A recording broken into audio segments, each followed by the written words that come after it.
मुल्क में आज से 17 जुलाई तक शदीद बारिशों की पेशगोई। कश्मीर, गिलगित-बल्तिस्तान और चारों सूबों में तूफानी बारिशें मुतवक्के। रहीम यार खान में मूसलाधार बारिश के बायस नशेबी इलाके ज़ेर-आब, गलियां और सड़कें तालाब का मंजर पेश करने लगी।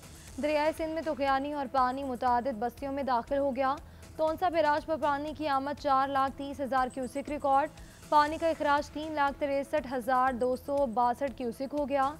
तरबेला डैम में पाकिस्तान पानी की सतह 1525 फीट रिकॉर्ड की गई। तरबेला डैम के स्पिल वे खोल दिए गए और नौशहरा में दरियाए काबुल की सतह बुलंद होने लगी। तुम नहीं या हम नहीं, अली अमीन गंडापुर का बानी की रिहाई के लिए 90 दिन का अल्टीमेटम। वज़ीर आला KP का पार्लिमानी पार्टी के इजलास से खिताब में बड़ा ऐलान। कहा कि अपने हक के लिए लड़ेंगे, मंजिल हासिल करेंगे या सियासत छोड़ देंगे। हमारी बर्दाश्त का मज़ीद इम्तिहान मत लो। हमने जब बर्दाश्त कर लिया, आपसे नहीं होगा। गुजारिश को कमज़ोरी ना समझा जाए। एहतजाज हमारा आईनी हक है। बानी PTI कहते हैं कि मुज़ाकरात के लिए तैयार हूँ। बैठो, दलाइल के साथ बात करो, गलती साबित करो। साजिश साबित होने पर जो सज़ा देंगे कबूल करेंगे। मजीद कहा कि फजलुर रहमान KP में तब्दीली लाने के बजाय अपने अंदर तब्दीली ले आए। जमहूरी तौर पर अगर मुझे जलसे की इजाजत दे दे, मैं तो शुक्रिया अदा नहीं करूँगा, मैं शुक्रिया के साथ तोहफा भी दूंगा। सर 90 दिन मेरे बारे में रिकॉर्ड है मेरे पास वो कलेक्टेड आइटम चीजें हैं कि जो मेरा तोहफा जिसे लिया ना जिंदगी में, उसने फिर याद किया है। पंजाब हुकूमत जिस दिन आईनी हक के तहत हमारे जलसे करने देगी, इस दिन शुक्रिया अदा करेंगे। वज़ीर आला KP अली अमीन गंडापुर की GNN से गुफ्तगू। बोले, जलसे करने दिया तो सिर्फ शुक्रिया अदा नहीं करेंगे, तोहफा भी देंगे। जिसने भी कभी मेरा तोहफा लिया, इसने ज़िंदगी भर याद किया। वज़ीर आला पंजाब जब खैबर पख्तूनख्वा अपने घर आती हैं तो इसे सिक्योरिटी और प्रोटोकॉल देते हैं। जाती उम्रा लोगों के लूटे हुए पैसे से बना है। चेयरमैन तहरीक इंसाफ बैरिस्टर गौहर कहते हैं कि 5 अगस्त को तहरीक अपने अरूज पर पहुंचेगी। बानी PTI के दोनों बेटे तहरीक में शरीक होंगे। कासिम और सुलेमान का पाकिस्तान की सियासत में अहम किरदार होगा। बानी PTI पर सारे बेहुदा केसेस हैं। जमहूरियत के रास्ते में कांटे ना बिछाएं, आसानियां पैदा करें। तहरीक इंसाफ की मरकजी क़यादत के लाहौर में डेरे। जाती उम्रा के करीब फार्म हाउस में पड़ाव। पार्लिमानी पार्टी के इजलास में एहतजाजी तहरीक के लाहे अमल पर मुशावरत। इजलास में किया गया फैसले हुए हैं और आज अहम ऐलानात मुतवक्के। PTI रहनुमा काफिले की सूरत में इस्लामाबाद से लाहौर पहुंचे थे। पंजाब ने ना पहले तहरीक इंसाफ के एहतजाज पर रद्द-ए-अमल दिया है, ना अब देगा। इन्हें सिर्फ एहतजाज करना आता है, जो वो करते रहेंगे। वज़ीर इत्तलात पंजाब अज़मा बुखारी का कहना है कि PTI की तहरीक के लिए खैबर पख्तूनख्वा हुकूमत से फंड्स निकलवाने की खबरें हैं। सेहत कार्ड की ऑडिट रिपोर्ट्स मंजर आम पर आ गई। इंसानी हुकूक के अलमदार बलूचिस्तान में मजालिम पर आवाज़ क्यों नहीं उठाते? दहशतगर्दी से निपटने के लिए सख्त इकदाम करना होंगे। निकासी आपसे मुतालिक सवाल पर बोली कि बारिश के पानी की तस्वीरें शेयर की गई।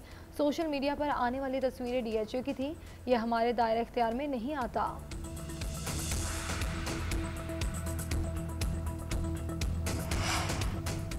खैबर पख्तूनख्वा हुकूमत की अक्सरियत जाली है। मेरी तजवीज़ है कि खैबर पख्तूनख्वा में तब्दीली आए, लेकिन सूबे में तब्दीली आए तो PTI के अंदर से ही आए।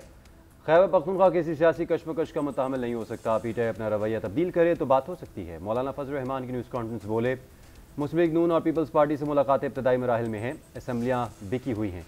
बेकाबू हुकूमत का हिस्सा नहीं बनेंगे। विफाक के फैसलों से मुतमईन होता तो हुकूमत में शामिल होता। कोई सियासतदान जेल में नहीं होना चाहिए।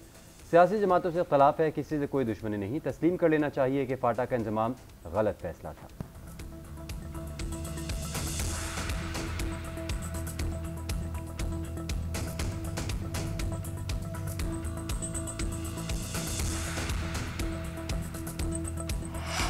पंजाब असम्बली में अपोजिशन के मुअत्तल अरकान के खिलाफ रेफरेंस। हुकूमत और अपोजिशन की कमेटियों के दरमियान मुज़ाकरात का दूसरा सेशन आज होगा। मुज़ाकरात कामयाब होने पर स्पीकर अपोजिशन के खिलाफ रेफरेंस ड्रॉप कर देंगे। हुकूमती कमेटी में मुश्तबा शुजाउर रहमान, ख्वाजा सलमान रफ़ीक, राना अरशद, समीउल्लाह खान और अहमद इकबाल शामिल। पीपल्स पार्टी से अली हैदर केलानी, काफ लीग से चौधरी शाफी हुसैन और IPP से शुएब सिद्दीकी मुज़ाकराती कमेटी का हिस्सा।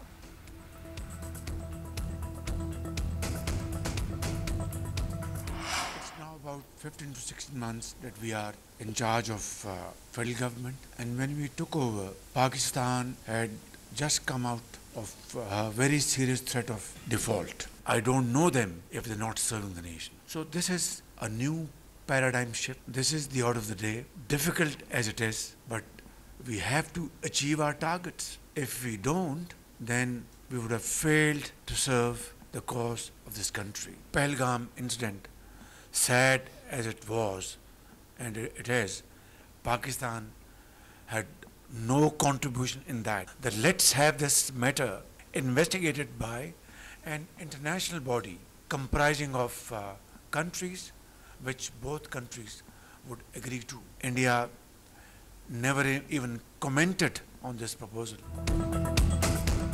पाकिस्तान ने जंग में भारत को करारा जवाब दिया। पहलगाम वाक़े से हमारा कोई ताल्लुक नहीं था। वाक़े की गैर जानिबदाराना आलमी तहकीकात की पेशकश की। भारत ने पाकिस्तानी पेशकश पर जाहरियत का रास्ता अख्तियार किया। जवाबी कार्रवाई में दुश्मन के 6 तैयारे मार गिराए।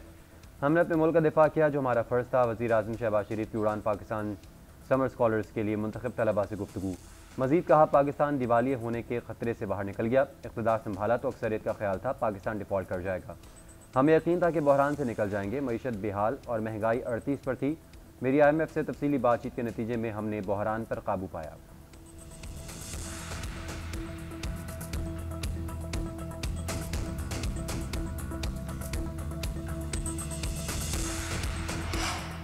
हुकूमत के दरामद के ऐलान के बावजूद चीनी की कीमत नीचे ना आ सकी। फ़ी किलो कीमत की डबल सेंचुरी हो गई। महंगाई के 27 शहरियों की मुश्किलात बढ़ गई। लाहौर में चीनी 190 रुपये से 200 रुपये तक फ़रोख्त हो रही है। मुल्तान में चीनी का 50 किलो थैला 8,900 रुपये पर आ गया। इस्लामाबाद, कराची, कोयटा में चीनी 190 से 200 रुपये फ़ी किलो में फ़रोख्त हो रही है। पेशावर समेत मुल्क के दीगर शहरों में भी चीनी की कीमत में कमी ना आ सकी। मार्केट ज़राए के मुताबिक किल्लत के बायस चीनी मज़ीद महंगी होने का भी इम्कान है।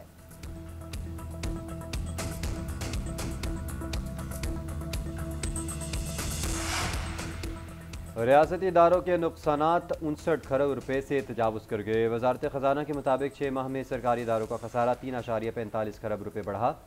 पेंशन वाजिबात 17 खरब रुपये तक जा पहुँचे। NHA सबसे ज़्यादा खसारे वाला इदारा, नुकसान 1953 अरब रुपये है। कैस्को का खसारा 770 अरब, पेस्को का 684 अरब रुपये है। 6 माह में बिजली तकसीम कार कंपनीज़ का खसारा बढ़ता रहा। गर्दशी कर्ज 49 खरब रुपये तक पहुँच गया। स्टील मिल्स का मजमूई नुकसान 255 अरब रुपये हो गया। PTCL का मजमूई खसारा 43 अरब रुपये से ज़ायद है।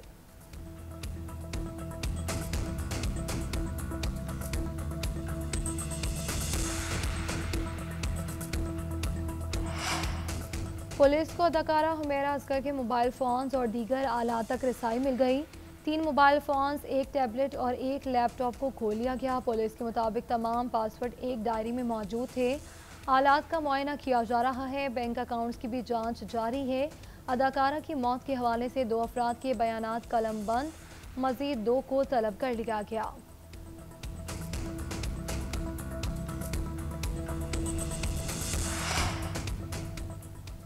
पंजाब में आवाम के तहफ़्फ़ुज़ के लिए पहली बाकायदा राइट मैनेजमेंट पुलिस फोर्स कायम। फारूकाबाद में खुसूसी ट्रेनिंग के बाद इब्तदाई तौर पर 5000 एहलकारों के पहले बैच की पासिंग आउट तकरीब। जवानों ने मुश्तइल मुजाहिदीन को कंट्रोल करने के लिए मशकों का मुजाहरा किया। वज़ीर आला पंजाब मरीम नवाज़ की ज़ेर सदारत इजलास में सूबाई काबीना ने राइट मैनेजमेंट पुलिस कायम करने की मंजूरी दी थी।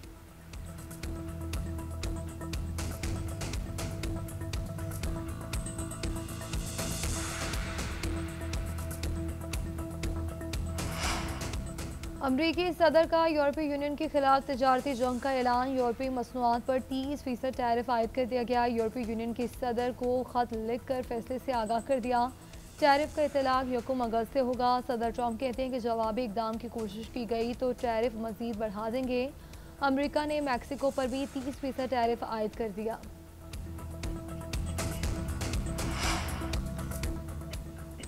ईरान की अमरीका को दोबारा जहरियत पर वार्निंग। सुप्रीम लीडर खामनाई ने कहा, कतर में अमरीकी अड्डों पर हमला मामूली वाक़या नहीं था, ऐसा दोबारा मुमकिन है। मशरिक़ी वस्ता में अमरीकी फ़ौजी अड्डों को दोबारा निशाना बनाया जा सकता है। उधर पेंटागन ने ईरानी मिसाइल हमले में एयरबेस को मामूली नुकसान की तस्दीक कर दी। तर्जुमान शान पर्नेल का कहना है, अमरीकी और कतरी दिफाई निज़ाम ने ईरानी मिसाइलों को तबाह कर दिया था। एक मिसाइल एयरबेस से टकराया जिससे महदूद नौयत का नुकसान हुआ।